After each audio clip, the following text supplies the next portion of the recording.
Am I free to go? I want my lawyer now. I want a lawyer right now. Mr. Nolan, it's for you. My name is Patrick Nolan. I'm an attorney licensed in the state of Missouri. This is Pat Talks Law. The Texas Court of Appeals on Friday decided to grant a reprieve and an indefinite suspension of the death sentence that had been passed upon Rodney Reed. Rodney Reed was charged and convicted of the 1996 killing of Stacey Stites. Miss Stites was a 19-year-old that had allegedly been involved in an affair with Mr. Reed at that time. Her fiance, a guy named Fennel, was a police officer. He has just been released from prison after having been convicted of kidnapping in 2008. Now, Fennel was also accused of raping the woman he kidnapped. However, I don't believe he was convicted of that. The woman had claimed that he did. There is a question as to whether or not Reed committed the murder.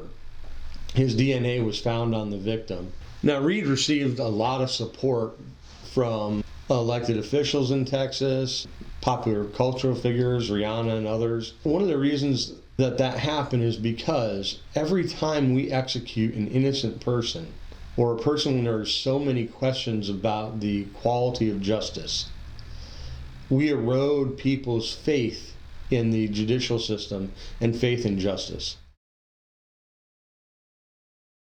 Setting aside the question of whether execution is something the state should partake in, personally, I don't believe so.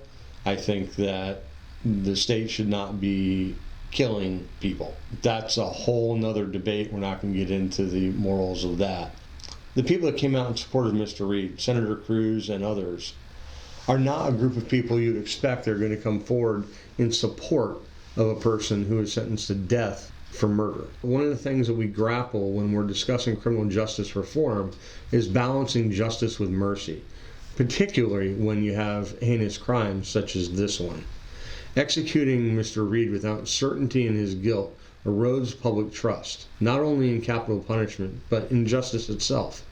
Texas is the largest killer of inmates for states in the country. The death chamber is pretty busy there.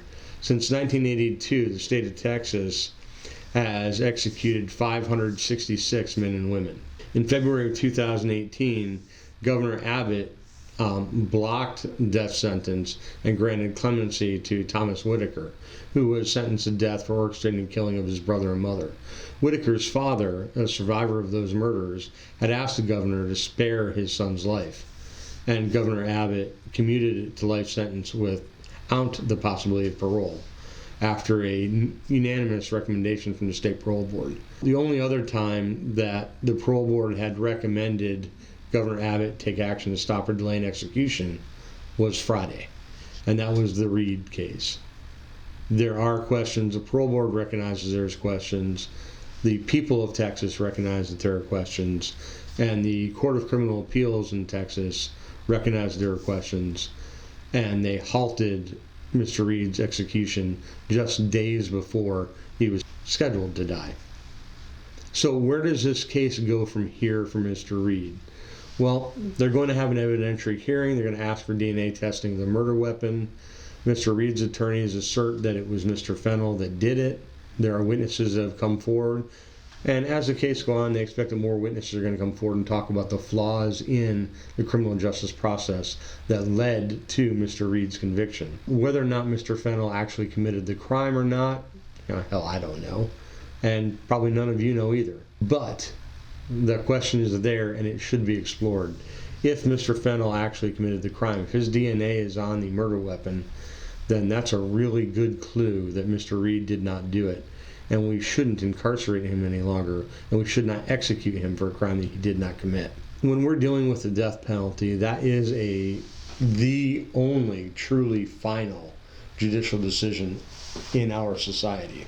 You can't come back from death. You can always release somebody from prison, even if they've been in prison for 30 years. We can always fix a mistake. Once we execute somebody, there is no fixing that. I personally am very heartened that Texas has taken the death penalty off the table for Mr. Reed. Now we need to do an investigation and make sure that justice was properly served, or if not, it needs to be. Especially since you have a person claiming that another man confessed to the killing of Miss Stites.